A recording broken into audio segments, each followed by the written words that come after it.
Bismillahirrahmanirrahim. Assalamualaikum warahmatullahi wabarakatuh. Perkenalkan, nama saya Reza Ardiansa, biasa dipanggil Reza, dari Prodi Ilmu Kelautan, Stambuk 219020.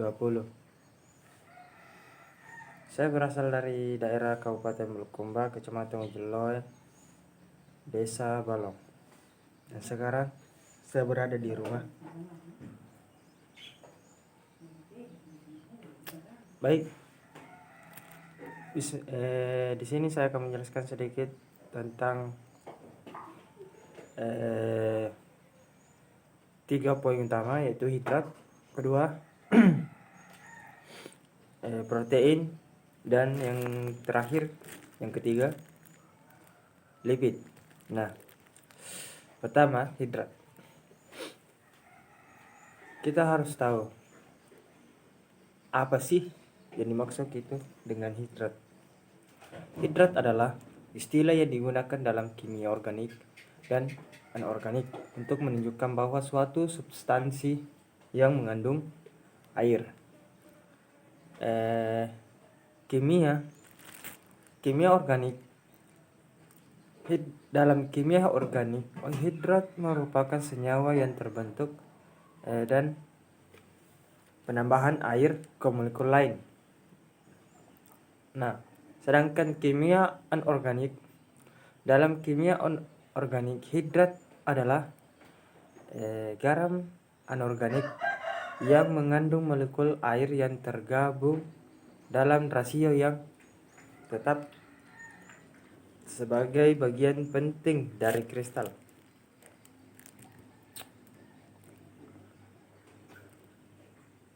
Nah, dalam kimia, hidrat adalah senyawa yang menyerap molekul air dari lingkungan dan memasukkannya sebagai bagian dari strukturnya.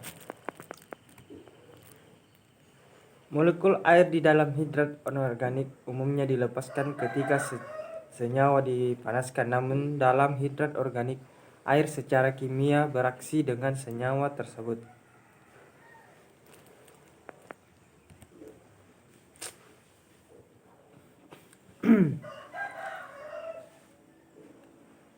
Nah, kita masuk yang materi kedua, protein.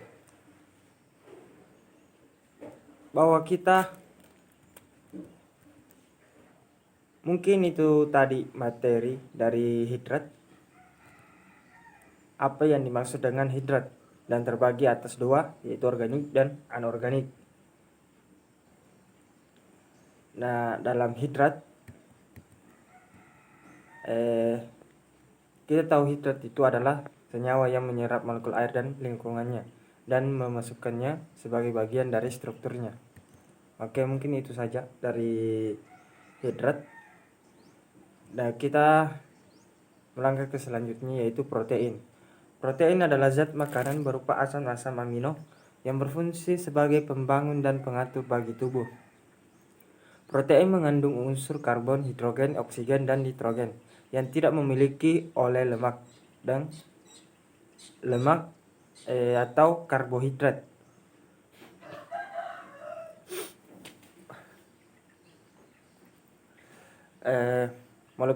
Molekul protein juga mengandung fosfor, belerang, serta beberapa protein memiliki unsur logam seperti besi dan tembaga.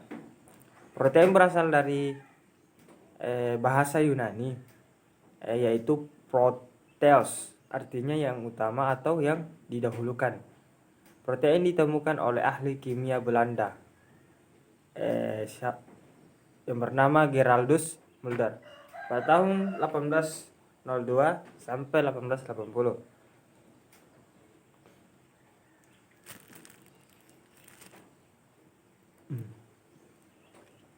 Nah, protein terdiri atas rantai-rantai asam amino yang terikat satu sama lain dalam ikatan peptida. Dari 20 macam asam amino, tubuh orang dewasa membutuhkan 8 jenis asam amino esensial, yaitu lisin, leusin, isoleucin, valin, triptofan, dan lain-lain sebagainya. Oke, dan ditambahkan 2 jenis lagi, yaitu histidin dan arginin.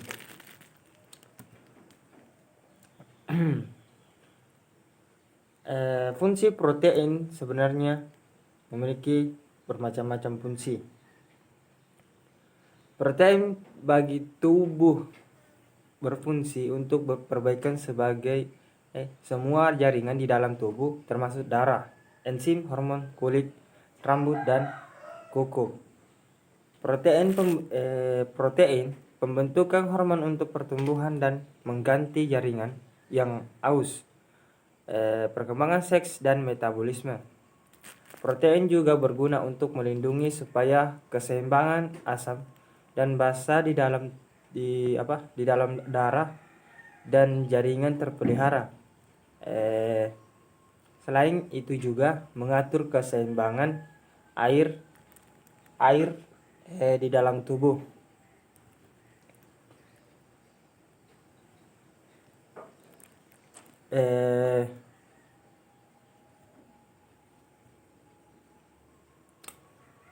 Protein memiliki jenis-jenis dan terbagi atas 2 jenis. Yang pertama protein hewani dan yang kedua protein nabati. Nah, yang pertama itu protein hewani. Protein hewani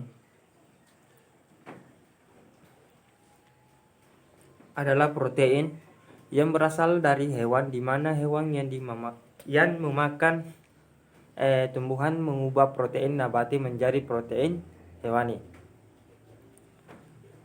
Contoh, daging sapi,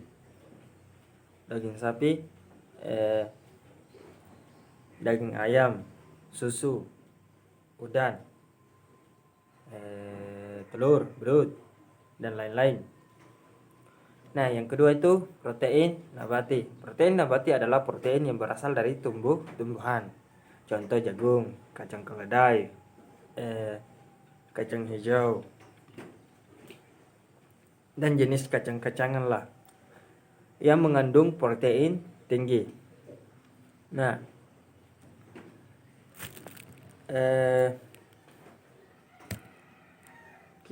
mungkin itu saja ya dari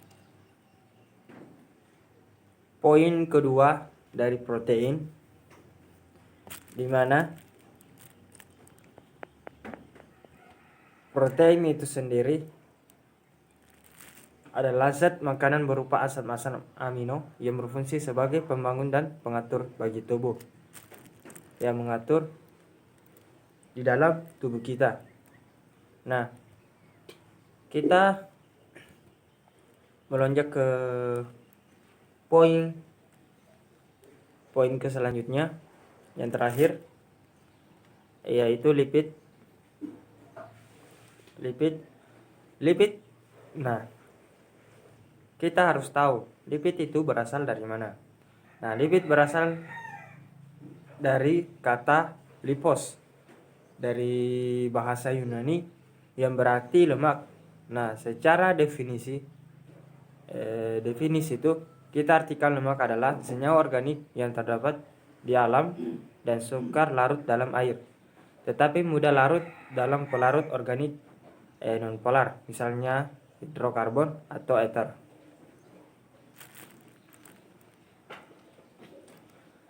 Berdasarkan asalnya, lipid dibagi menjadi 2, yaitu lipid nabati dan lipid hewani. Yang pertama, lipid nabati adalah lemak yang dikandung oleh tumbuh-tumbuhan, contohnya alpukat, durian, dan lain-lain. Lemak alam ini terbentuk dari gliserol dan asam-asam lemak yang tidak jenuh, sedangkan lipid hewani adalah lemak yang dikandung oleh hewan, contohnya daging, telur, ikan, dan yang tadi saya sebutkan di bagian poin kedua, yaitu protein. Dari protein hewani hampir sama ya jenisnya ini. Nah, berdasarkan struktur kimianya lipid adalah ester glycerida dengan jumlah atom lebih dari 10 yang terbentuk dari reaksi esterifikasi antara asam lemak dan gliserol. Selain itu, ester gliserida membentuk lemak dan minyak, struktur asam lemak dan gliserol pada senyawa lipid. Nah,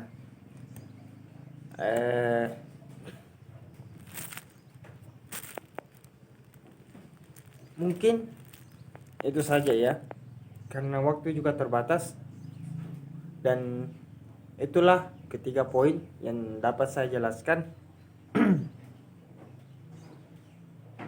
Dari yang pertama hidrat. Nah, kita sudah tahu apa itu hidrat. Dan yang poin kedua protein. Kita tahu protein itu terbagi atas dua jenis, yaitu hewani dan nabati. Dan yang poin ketiga yaitu lipid yang baru-baru saya jelaskan ini. Mungkin itu saja yang bisa dapat saya jelaskan.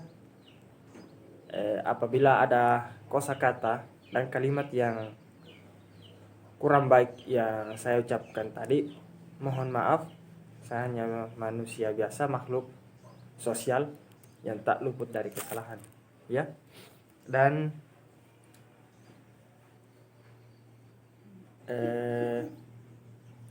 mungkin itu saja. Sekian dari saya. Wassalamualaikum warahmatullahi wabarakatuh. See you next time.